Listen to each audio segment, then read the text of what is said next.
Welcome back to the MKG International October series on Jeet Kune Do through the MKG method.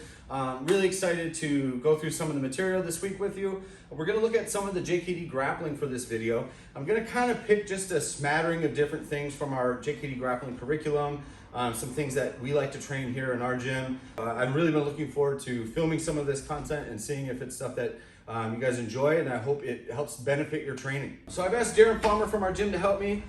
We recently did a video for this series on running into the third hand in your trapping, right? Third hand options. And one of the follow-ups that we did was a figure four lock, some standing grappling from Jeet Kune Do.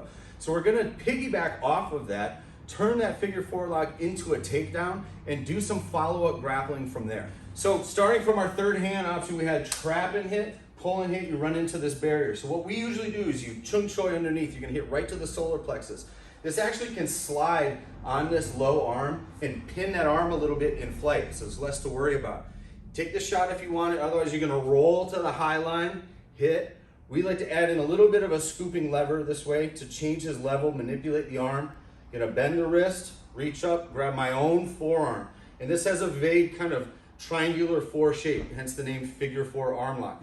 In the other series, we added a wrist lock. What I'm gonna do here is take a small circle step with my rear foot and lower my level, change my level as I go, and it's gonna direct him, bring him right to the ground in front of me, this way. The body spins on the way down, and it's ideal for application if I can get his head to bounce off of my shin on the way down. I say that for the sake of your training, be cautious and try not to slam into him too much.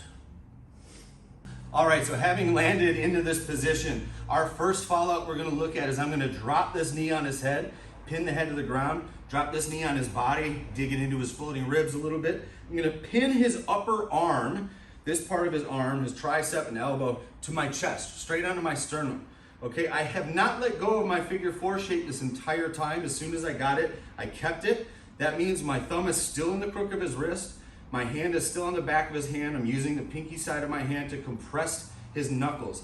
Now, instead of towards my chest, I'm gonna think in terms of compressing his knuckles straight up this line towards his elbow to the ceiling. It's a little bit of a lift, and when I get it, boom, it's a big lock like this.